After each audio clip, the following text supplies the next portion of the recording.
اب اللہ کی بندی ایک بندی نے سوال کیا تو اللہ نے آیت نازل کر دی، ان المسلمین والمسلمات والمؤمنین والمؤمنات والقانتین والقانتات والصادقین والصادقات والصابرین والصابرات، یعنی ایک صیغہ مرد کے لیے، ایک صیغہ عورتوں کے لیے، والخاشعین والخاشعات والمتصدقین والمتصدقات والصائمین والصائمات والحافظین فروجہم والحافظات والذاکرین اللہ کثیرا والذاکرات اعد اللہ لہم مغفرۃ واجرا عظیما۔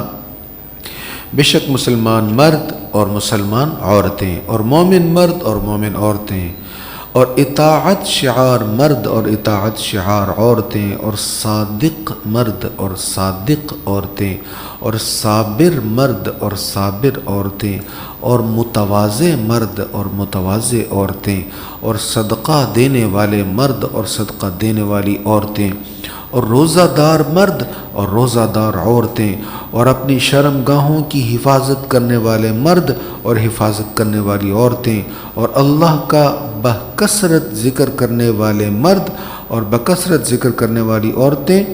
اللہ نے ان سب کے لیے مغفرت اور اجر عظیم تیار کر رکھا ہے۔ مرد نیکی کرے گا تو ثواب ہوگا، عورت نیکی کرے گی اس کو بھی ثواب ہوگا۔ سبحان اللہ۔ اس سے آگے بڑی اہم آیت ہے، میں ہر سال اس کو بیان کرتا ہوں، کچھ آیات ایسی ہیں وہ ہر سال بیان کرتا ہوں، ایسی ہیں کہ ان کو بار بار بیان کرتے رہنا چاہیے، یاد کرتے رہنا چاہیے۔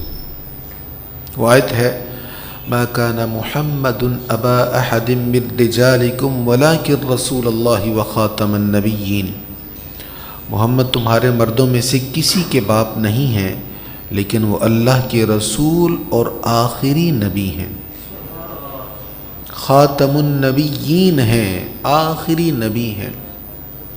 تو نبی پاک صلی اللہ تعالیٰ علیہ وآلہ وسلم خاتم النبیین ہیں۔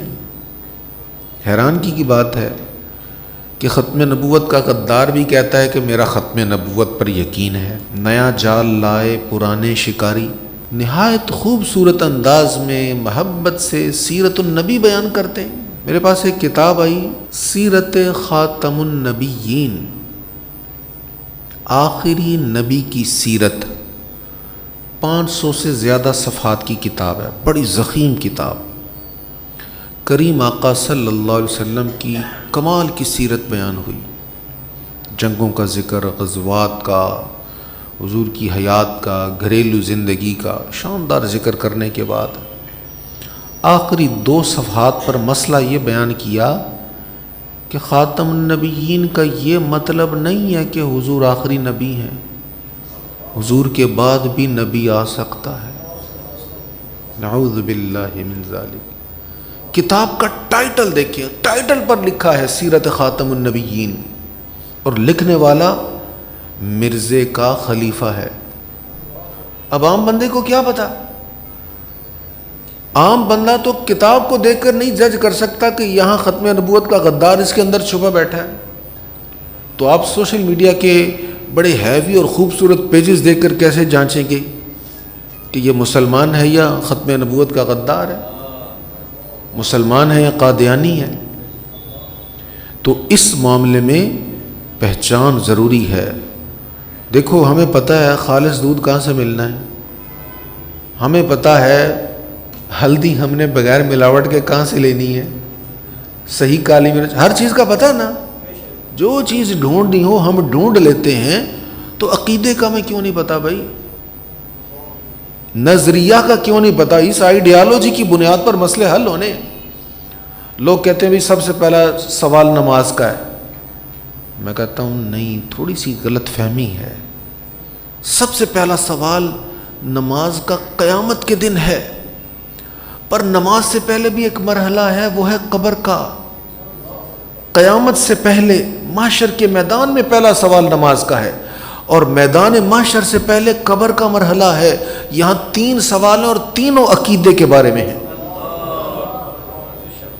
اس لیے اس آیت کو خود بھی یاد کر لو، بچوں کو بھی یاد کروا دو کہ حضور خاتم النبیین ہیں، اور خاتم النبیین کا معنی وہ کرنا ہے جو حضور نے خود کیا ہے۔ سرکار کریم علیہ الصلوۃ والتسلیم نے خود اس کا معنی بیان فرمایا اور کس قدر واضح انداز میں آپ نے بیان فرمایا میری مثال اور مجھ سے پہلے انبیاء کی مثال اس شخص کی طرح ہے جس نے بہت حسین و جمیل ایک گھر بنایا مگر اس کے کونے میں ایک اینٹ کی جگہ چھوڑ دی۔ لوگ اس گھر کے گرد گھومنے لگے اور تعجب سے کہنے لگے کہ اس نے یہ اینٹ کیوں نہیں رکھی؟ سارا گھر خوبصورت بنا ہوا ہے، ایک اینٹ نہیں ہے اس میں۔ تو لوگ کہتے ہیں گھر تو بڑا خوبصورت ہے، کمپلیٹ ہے، سارا کچھ ٹھیک ہے، یہ ایک اینٹ کیوں نہیں ہے؟ آپ نے فرمایا قصر نبوت کی وہ اینٹ میں ہوں۔ نبوت کا محل کمپلیٹ ہو گیا حضور کے آنے سے۔ فرمایا وہ اینٹ میں ہوں اور میں خاتم النبیین ہوں، اور اس سے بھی زیادہ واضح لفظوں میں فرمایا انا خاتم النبیین لا نبی بعدی، میں آخری نبی ہوں، خاتم النبیین ہوں، اور میرے بعد کوئی نبی نہیں ہے۔ یہ عقیدہ یاد کرنا نہایت ضروری ہے۔ اس سے آگے ارشاد ہے یا ایھا الذین آمنوا اذکروا اللہ ذکرا کثیرا، اے ایمان والو اللہ کو بہت یاد کرو، بہت یاد کرو۔ دیکھو نا وہ رب کریم جو کہتا ہے کہ ساری دنیا اور اس کا مال و متاع قلیل ہے، وہ اپنی یاد کے متعلق کہتا ہے ذکرا کثیرا، مجھے یاد کرو اور خوب یاد کرو، کثرت کے ساتھ یاد کرو۔ ہمیں تو قلیل بھی یاد نصیب نہیں ہوتی، اللہ ہمیں اپنی یاد کی توفیق عطا فرمائے۔ دیکھو نا میں نے وہ دوسرے پارے میں عرض کیا تھا کہ وہ مالک ہے، خالق ہے، وہ صرف یہی حکم فرمائے بندوں مجھے یاد کرو، تو ہم پہ تو لازم ہے نا اس کو یاد کریں، لیکن اس نے صرف اتنا نہیں کہا مجھے یاد کرو، بلکہ کہتا ہے فاذکرونی، مجھے یاد کرو، اذکرکم، میں تمہیں یاد کروں۔ اس کی رحمت دیکھو نا یار، اس کی کرم نوازی دیکھو، سبحان اللہ۔ شروع میں نے بات عرض کی تھی کہ سرکار کریم علیہ الصلوۃ والتسلیم بے مثل و بے مثال ہے۔ اب حضور کی ایک بے مثل شان اسی سورہ احزاب میں بیان ہو رہی جو کسی نبی کو نہیں نصیب ہوئی۔ یہ حضور کا وہ کمال ہے، جو فضیلت ہے، خصوصیت ہے، جو اللہ نے صرف مصطفیٰ کو عطا فرمایا، اور وہ آیت آپ سب کو یاد ہے انشاءاللہ، ان اللہ وملائکتہ یصلون علی النبی، بے شک اللہ اور اس کے فرشتے نبی پر صلاۃ بھیجتے ہیں، یصلون، صلاۃ بھیجتے ہیں۔ اچھا عربی میں نا زمانے کے اعتبار سے ایک صیغہ ہوتا ہے، اس کو کہتے ہیں مضارع، میم ضاد الف را عین۔ جیسے ہمارے ہاں الفاظ ہوتے ہیں نا، ایک زمانے کے اعتبار سے لفظ ہوتا ہے جس کا تعلق ماضی کے ساتھ ہوتا ہے، ایک لفظ ہے جس کا تعلق حال کے ساتھ ہوتا ہے، اور ایک ہے جس کا تعلق آنے والے وقت کے ساتھ ہوتا ہے۔ آپ کل تراویح کے لیے تشریف لائے تھے تو یہ ماضی کی بات ہو گئی، آپ آج آئے ہوئے ہیں، درس سن رہے ہیں، تو یہ حال کی بات ہے۔ اللہ کی توفیق سے کل بھی سنیں گے تو یہ مستقبل کی بات ہے۔ تو عربی میں ایک صیغہ ہوتا ہے، اس کو مضارع کہتے ہیں، اس میں دو زمانے ہوتے ہیں، موجودہ زمانہ اور آئندہ زمانہ، حال اور مستقبل دونوں ہوتے ہیں، اس کو کہتے ہیں مضارع۔ یہ جو یصلون ہے نا، یہ مضارع کا صیغہ ہے۔ اس کا مطلب کیا ہے؟ اللہ اور اس کے فرشتے اب بھی درود بھیج رہے ہیں، آنے والے وقت میں بھی بھیجتے رہیں گے۔ یہ شان مصطفیٰ ہے، اللہ اکبر۔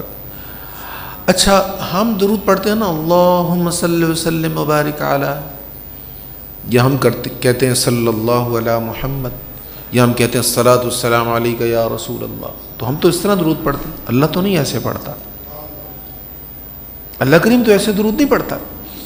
امام بخاری نے حضرت ابو المعالیہ کے ریفرنس سے یہ بات صحیح بخاری میں لکھی ہے، اس کا معنی بیان کرتے ہوئے وہ فرماتے ہیں، یہ بہت جلیل القدر تابعی ہیں، کہتے ہیں حضرت ابو المعالیہ فرماتے ہیں اللہ کا درود کیا ہے؟ جو صلونا اللہ جو درود بھیجتا ہے وہ کیا ہے؟ کہتے ہیں هو الثناء، وہ حضور کی تعریف ہے۔ اللہ کریم فرشتوں کی محفل سجا کر اپنے محبوب کی تعریف کرتا ہے، حضور کی شان کو بیان کرتا ہے۔ ہمارے فارسی کے ایک بہت بڑے صوفی شاعر ہیں امیر خسرو رحمۃ اللہ علیہ، کہتے خدا خود میر مجلس بود اندر لا مکان خسرو، محمد شم محفل بود شب جائے کہ من بودم۔ رات کا پچھلا پہر تھا اور لا مقام میں ایک خوبصورت محفل سجی تھی، اور اس محفل کی صدارت خود رب العالمین کر رہا تھا، اور شم محفل ذات مصطفیٰ تھی۔ یہ لفظ یصلون کی ڈیفینیشن اپنے انداز میں بیان کی ہے کہ فرشتوں کی محفل سجا کر اللہ تعالیٰ خود محبوب کی تعریف بیان فرماتا ہے، محبوب کی شان بیان کرتا ہے۔ اس سے اگلے رکوع میں ارشاد ہے، اے نبی اپنی بیویوں اور اپنی بیٹیوں اور مسلمانوں کی عورتوں سے کہیے، ازواجکا و بناتکا و نساء المؤمنین، اپنی بیویوں، بناتکا بیٹیوں، و نساء المؤمنین اور مسلمان عورتوں سے کہیے، کیا؟ گھر سے نکلتے وقت تم نے کیا کرنا ہے؟ یدنین علیہن من جلابیبہن، اپنی چادروں کا کچھ حصہ، اپنی چادروں کا کچھ حصہ اپنے منہ پر لٹکا لیا کریں۔ جلبیب اس چادر کو کہا جاتا ہے جو سر کے اوپر سے ہوتے ہوئے چہرے تک نیچے آ جائے۔ تو یہاں اللہ فرما رہا ہے مسلمان عورتوں سے کہیے جلبیب یعنی جلابیب، جلبیب کی جمع جلابیب، ان سے اپنے سروں سے اپنے چہروں پر ڈال لیں۔ کیا مطلب؟ چہروں کو ڈھانپ لیں۔ بھئی پردہ نہیں کرنا نہ کرو، پر یہ تو نہ کہو کہ پردے کا کوئی حکم نہیں ہے، حکم کا مذاق تو نہ اڑاؤ۔ العیاذ باللہ، اگر آپ پردہ نہیں کرتے، نہیں کرواتے، نہیں پسند کرتے تو یہ بری بات ہے، یہ ہے بری بات۔ لیکن جب ہم یہ کہیں گے کہ بھئی ایسے تو کوئی مسئلہ ہی نہیں ہے، ایسے ہی شدت ہے، اسلام شدت پسندی نہیں ہے، تو یہ تو قرآن کا انکار ہو رہا ہے۔ یہ آیت کون سی ہے؟ میں آپ کو نوٹ کروا دیتا ہوں، آپ دیکھ لیجئے گا۔ 59 آیت نمبر سورۃ احزاب۔ اللہ تعالیٰ نے حضور سے فرمایا اپنی ازواج سے بھی کہیں، بیٹیوں سے بھی کہیں، اور مسلمان عورتوں سے بھی کہیں۔ آج ہمارے بیشتر بکھیڑے ہی اس وجہ سے ہیں کہ نامحرموں سے پردہ نہیں ہو رہا، نامحرموں کے ساتھ خلوت ہے۔ جب آپ آگ جلائیں گے تو پھر حرارت تو بڑھے گی۔ ہم کہتے ہیں آگ بھی جلے اور حرارت بھی نہ ہو، ہم بے حیائی والے سارے اسباب کریں اور زنا بھی نہ ہو۔ تو یہ جیسے جیسے ہم اللہ کی حدود کو توڑتے جائیں گے ہمارے لیے مسائل بڑھتے جائیں گے۔ اللہ کریم ہمیں با حیا با کردار مسلمان بنائے۔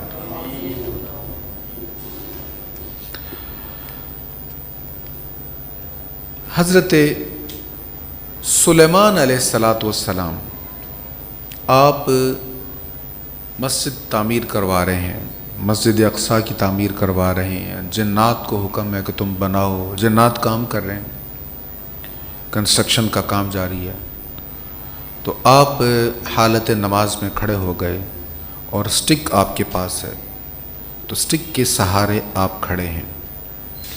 اسی عالم میں آپ پر موت آ جاتی ہے۔ کل نفس ذائقۃ الموت، ہر کسی نے موت کا ذائقہ چکھنا ہے، موت کا وقت آ گیا، لیکن آپ اسی طرح کھڑے رہے جیسے نماز کی حالت میں کھڑے ہوتا ہے۔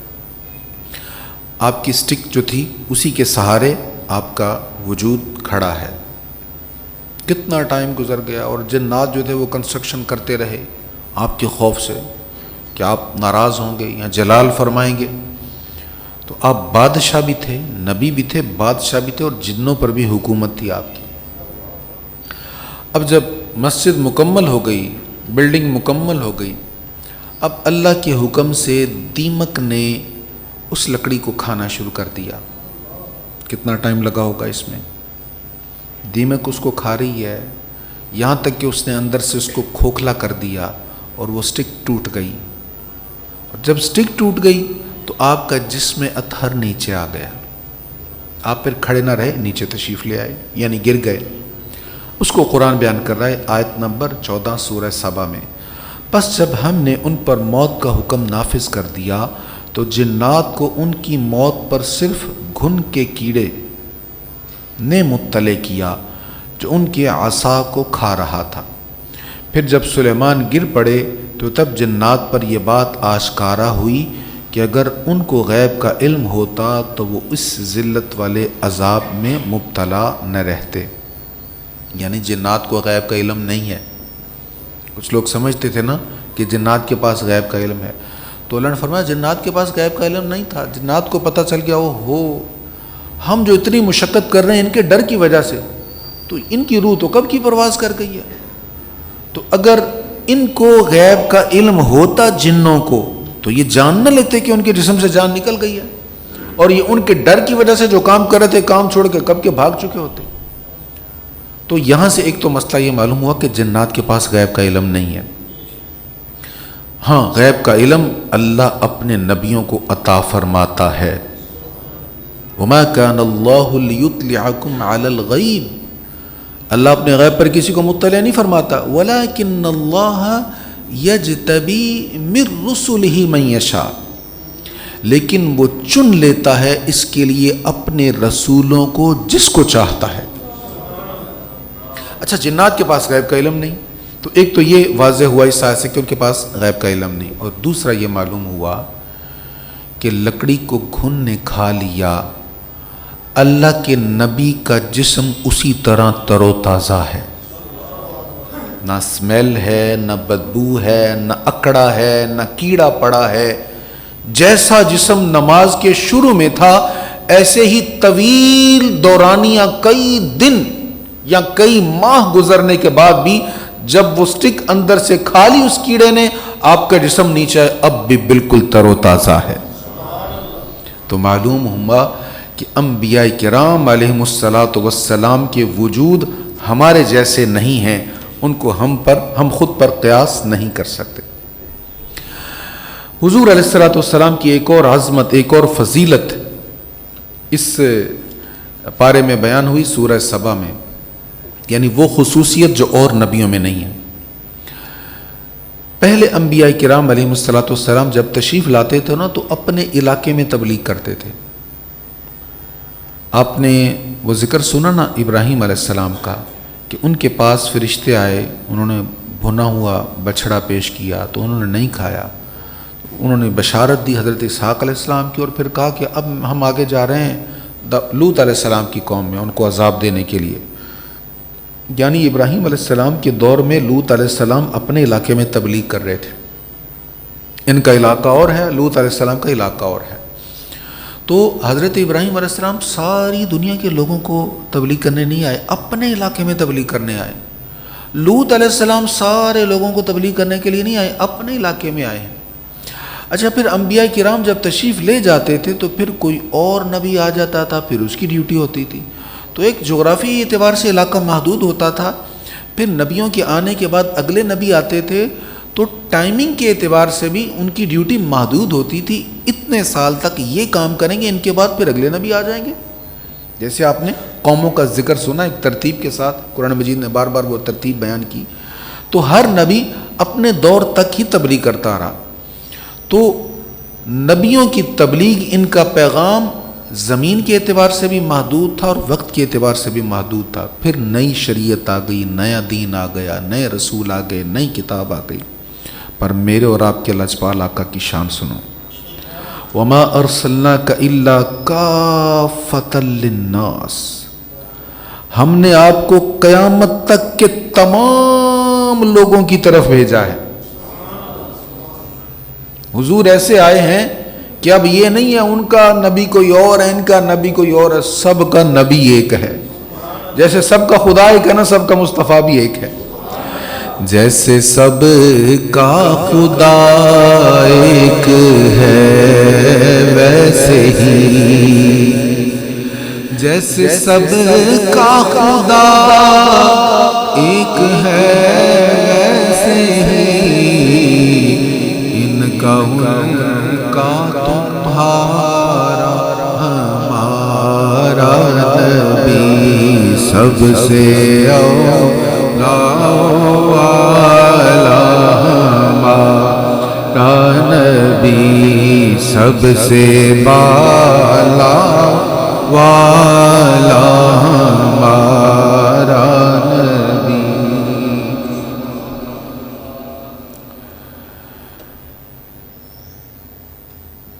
ارشاد ہے وما يستوي الاعمى والبصير ولا الظلمات ولا النور ولا الظل ولا الحرور وما يستوي الاحياء ولا الاموات.